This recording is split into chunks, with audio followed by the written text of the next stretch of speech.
नमस्कार दोस्तों, स्वागत है आपका साइंस जर्नी में। अगर आपसे ये पूछा जाए कि डायनासोर पुराने या होमो सेपियंस, तो आपका जवाब क्या होगा? अगर आप ब्रह्मा के मुंह से या फिर सड़ी हुई मिट्टी के खनखनाती गारे से नहीं पैदा हुए हैं तो आपका भी जवाब होगा डायनासोर पुराने। और आपको अपनी बात सत्यापित करने के लिए जो विज्ञान द्वारा जुटाए गए सबूत हैं कि 23 करोड़ साल पहले के भी अवशेष डायनासोर के मिल चुके हैं, जबकि होमो सेपियंस के अवशेष महज कुछ लाख वर्ष पूर्व के मिले हैं, तो इससे आपकी बात सत्यापित भी होगी। लेकिन भारत एक ऐसा देश है जहाँ के सभी उच्च पदों पे एजुकेशन सेंटर पर ऐसे अमानवीय चिलगोजों का कब्जा रहा है जो पीढ़ी दर पीढ़ी सबूतों को दरकिनार करके और पिछले 200-300 साल में कागज पर उनके पूर्वजों ने जो गप्पे हाँक रखी है उसी को सत्यापित करने के लिए आधुनिक साइंस के टूल्स का इस्तेमाल किए जा रहे हैं। अगर आपने मेरी पिछली वीडियो यानी कि वीडियो 148 देखा होगा तो उसमें मैंने बताया था कि कैसे इन लोगों ने बुद्धिस्ट कैलेंडर को ही ब्राह्मण धर्म का कैलेंडर या फिर हिंदू कैलेंडर प्रचारित कर रखा है, इस सच्चाई को दबाने के लिए कि ब्राह्मणों का अपना कोई कैलेंडर ही नहीं है, न इनका अपना कोई इतिहास है। इन लोगों ने तमाम इतिहास की किताबों से कैलेंडर का ही इतिहास गायब कर दिया है। लेकिन ये इतने पर भी नहीं रुके, इन्हें पता था कि कभी न कभी इनकी पोल तो खुलनी ही खुलनी है। तो इन लोगों ने मुस्लिम शासन काल में, अंग्रेजों के शासन काल में कई तरह के फर्जी संवत भी बना लिए ताकि ये लोग साबित कर सके कि इनकी जो कथा कहानियां है वो बहुत ही प्राचीन है। और इन्हीं में से एक फर्जी कैलेंडर इन लोगों ने इजाद किया जिसको ये युधिष्ठिर कैलेंडर या फिर कलयुग कैलेंडर कहते हैं। आज उसी का संपूर्ण भंडाफोड़ होने वाला है। वीडियो अंतिम तक देखिएगा ताकि रत्ती भर भी संदेह न रह जाए। दरअसल इन चिलगोजों की जमात कभी ये सोच नहीं पाए थे कि जो पुराना होगा उसका सबूत पुराना मिलेगा, जो नया होगा उसका सबूत नया मिलेगा। लेकिन ये तो ठहरे चिलगोजों की जमात। जो नया है, जिसका सबूत ही पुराना नहीं मिला, उसे ही पुराना ठहराने पर तुले रहते हैं। सोचिए, शक संवत के प्रमाण, मौर्य संवत के प्रमाण, मालव संवत के प्रमाण, बुद्ध निर्वाण संवत के प्रमाण शिलालेखों पर इतने सारे मिले, लेकिन इनका न तो कोई युधिष्ठिर नाम का कैलेंडर मिला, न कोई कलयुग नाम का कैलेंडर मिला। मिलता भी कहाँ से? कभी हुआ होता तब तो मिलेगा ये तो इनके कागज के पन्नों पे ही, क्योंकि यही तो असली षड्यंत्र है। लेकिन बात इतने पे तो रुकनी नहीं थी, सबूत की जरूरत पड़ती। तो कुछ ब्राह्मणवादियों ने इस तथाकथित फर्जी कागज पर लिखी कागजी युधिष्ठिर संवत को पुराना दिखाने के लिए 6ठी सदी के जैन राजा पुलकेशिन द्वितीय, जो कि चालुक्य वंशी जैन थे, उनके एक शिलालेख से जोड़ने की कोशिश करने लगे। दरअसल ब्राह्मणवादियों की यह पुरानी बीमारी है। जैसे ही आप इनसे सबूत मांगेंगे, इनसे इनका इतिहास मांगेंगे, ये तुरंत ही अपना बाप कभी बुद्धिस्टों को बना लेंगे, कभी जैनियों को बना लेंगे। तुरंत उनके शिलालेखों में सबूत खोजने लगेंगे, क्योंकि इनके बाप दादे तो उस समय थे ही नहीं, न इनके कोई राजा थे जो कोई एक शिलालेख इनके नाम पर लिखवा जाते। तो यहाँ भी यही किया इनने। तुरंत ही अपने दूसरे पिताजी, पहले पिताजी तो बुद्धिस्ट ही हैं, तो दूसरे पिताजी जैनों के शिलालेख में ये लगे युधिष्ठिर कैलेंडर खोजने। अब क्या है सच्चाई इस जैन शिलालेख की, इसको जानने से पहले आपको थोड़ा सा संक्षिप्त में जैन मार्ग के बारे में जानना पड़ेगा। कभी अलग से डिटेल्ड में इसके ऊपर वीडियो बना दूंगा। अब जैसा कि हम लोग जानते हैं कि भारत के पुराने धर्मों में बौद्ध मार्ग और जैन मार्ग ही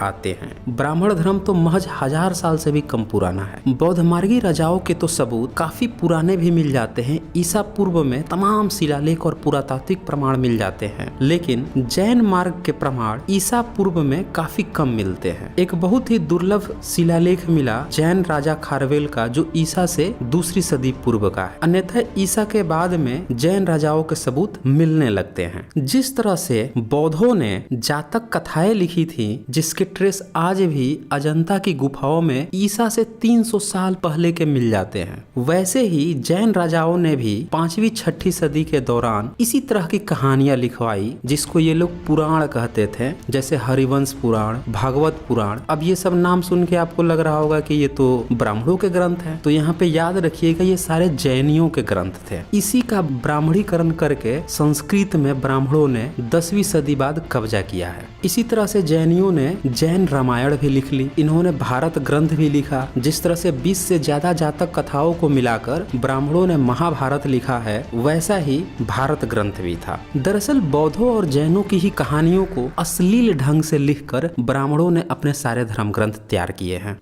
6ठी सदी वह दौर था जब इन जातक कथाओं को, दंत कथाओं को कुछ लोग इतिहास में जबरदस्ती घुसेड़ने का प्रयास कर रहे थे, तो उसी समय के कुछ लेखक उसकी पोल भी खोल रहे थे। इसकी चर्चा मैं आगे करूंगा अभी। अब उस जैन शिलालेख पर आते हैं जिसको लेकर युधिष्ठिर कैलेंडर का हौवा खड़ा किया गया है। एहोल पहाड़ी पर 6ठी सदी के चालुक्यवंशी जैन राजा पुलकेशिन द्वितीय द्वारा एक जैन मंदिर बनवाया गया था, जिस पर उन्होंने अपने दंत कथाओं में हुए युद्ध को भारत युद्ध का नाम देते हुए उसे पहले शक संवत से तुलना किया। उन्होंने लिखा कि 556 वर्ष शक संवत से तथा भारत युद्ध के 3735 वर्ष बीतने पर यह जैन मंदिर बनवाया जा रहा है। लेकिन इस शिलालेख में कहीं भी जैन राजा ने न किसी युधिष्ठिर संवत का जिक्र किया, न किसी कलयुग संवत का जिक्र किया। फिर भी ब्राह्मणों ने जबरदस्ती इस भारत युद्ध शब्द को लेकर उसे ही महाभारत का युद्ध और युधिष्ठिर से जोड़कर यह हौवा तूफान खड़ा किए हैं। अब इस शिलालेख को अगर आप ध्यान से देखें तो यहाँ पे कई सारे गंभीर सवाल खड़े होते हैं, जिसको समझने के बाद आप ब्राह्मणों के इस षड्यंत्र युधिष्ठिर कैलेंडर उर्फ कलयुग कैलेंडर की हकीकत को अच्छी तरह से समझ जाएंगे।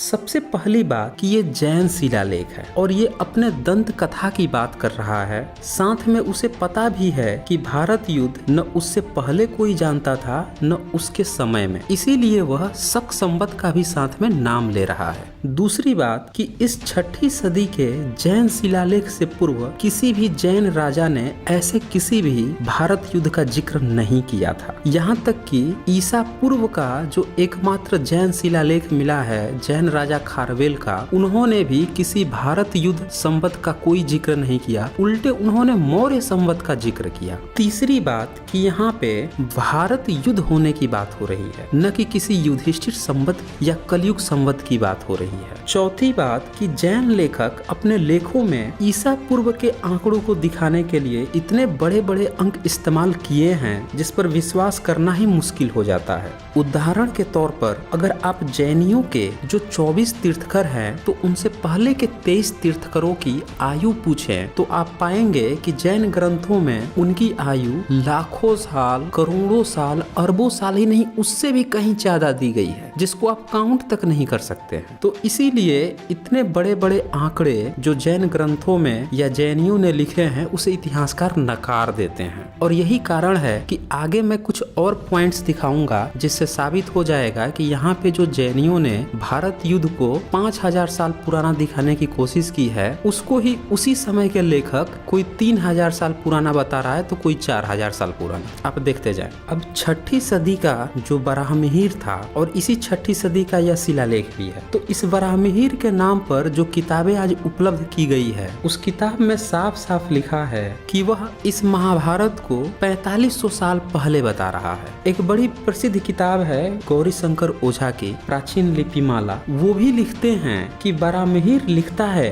कि युधिष्ठिर के राज्य के समय उस राजा का शक काल यानी शक संवत 2526 वर्ष रहा, अर्थात उसके संवत के 2526 वर्ष बीतने पर शक संवत चला। इससे महाभारत के युद्ध का द्वापर के अंत में नहीं किंतु कलयुग संवत के 653 वर्ष व्यतीत होने पर होना मानना पड़ता है। यानी इसी 6ठी सदी के बराहमिहिर के अनुसार महाभारत युद्ध द्वापर में नहीं बल्कि कलयुग में हुआ है, वो भी 4500 साल पहले। यानी जिस सभ्यता को हम लोग आज हड़प्पा या मोहनजोदाड़ो कहते हैं उसी समय महाभारत हो रहा था, वो कलयुग था। ये बता रहा है बराहमिहिर की किताब। यानी कि बराहमिहिर ने ब्राह्मणवादियों के गपोड़ ग्रंथों की धोती उतार दी। ये तो कुछ भी नहीं है। रजत रंगेड़ी के लेखक कलहड़ पंडित तो धोती के साथ साथ इनकी लंगोट भी उतार देता है। यही गौरी शंकर ओझा इसका सबूत देते हुए लिखते हैं कि कलहड़ पंडित कश्मीर के राजाओं के राज्य समय के विषय में लिखते हुए कहता है कि द्वापर के अंत में भारत हुआ। इस दंत कथा से विमोहित होकर कि कितने एक विद्वानों ने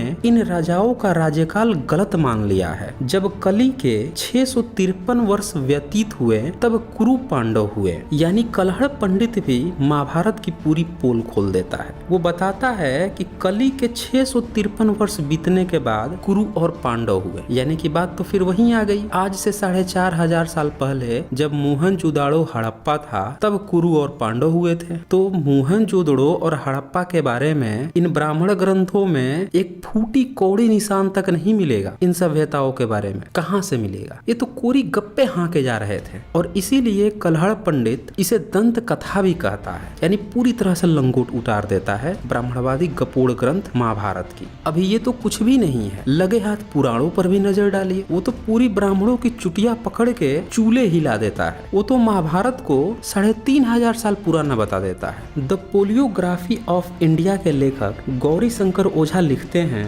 पुराणों में परीक्षित के जन्म से लगाकर महापद्मानंद के वंश का राज्य 100 वर्ष तक रहा, जिसके पीछे मौर्य चंद्रगुप्त ने राज्य पाया। अब चंद्रगुप्त का राज्याभिषेक ईसा से 321 वर्ष पूर्व माना जाता है। यानी पुराणों के अनुसार महाभारत युद्ध ईसा से 1471 साल पूर्व यानी आज से लगभग 3500 साल पूर्व हुआ था। यानी पुराणों ने भी महाभारत को 5000 साल पूर्व बताने वालों की चुटिया काट के नंगा कर दिया। ये है सच्चाई महाभारत। सोचिए कितने मूर्ख लोग हैं जो इसको 5000 साल पहले पहुंचा देते हैं। सिंधु घाटी का पता नहीं, उससे पहले महाभारत की सारी कहानी ले आते हैं। खैर ये तो था पुराणों और पुरानी लेखनी की कहानी। आर्कियोलॉजिकल डिपार्टमेंट के बीबी लाल, ये वही बीबी लाल हैं जो अटल बिहारी वाजपेयी यानी बीजेपी गवर्नमेंट में पद्म विभूषण ले चुके हैं। इन्होंने महाभारत युद्ध को आर्कियोलॉजिकल डिपार्टमेंट की तरफ से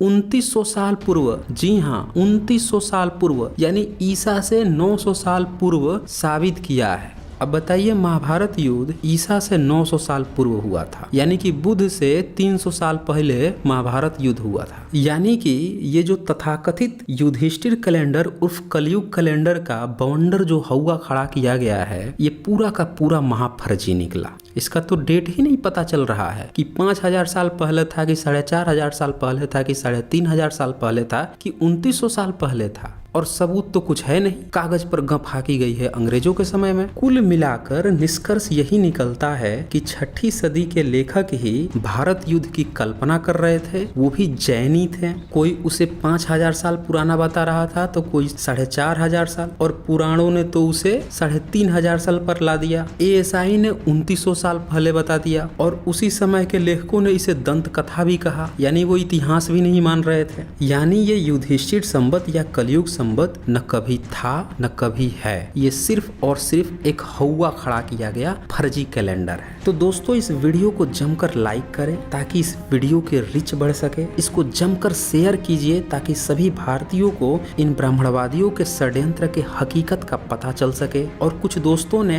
पेट्रियन लिंक की मांग की थी तो मैंने पेट्रियन लिंक भी यहाँ पे शेयर कर दिया है। अगर आपको साइंस जर्नी के कार्य पसंद आते हैं तो आप यहाँ पे सपोर्ट भी कर सकते हैं। तो दोस्तों आज बस इतना ही, और जल्द ही मिलते हैं नए वीडियो के साथ, और उसमें हम देखेंगे कि ग्रह नक्षत्रों के माध्यम से कैसे ब्राह्मणवादियों ने ग्रह नक्षत्र का जो फर्जी कैलेंडर तैयार किया है उसकी हकीकत क्या है। तो आज बस इतना ही, धन्यवाद।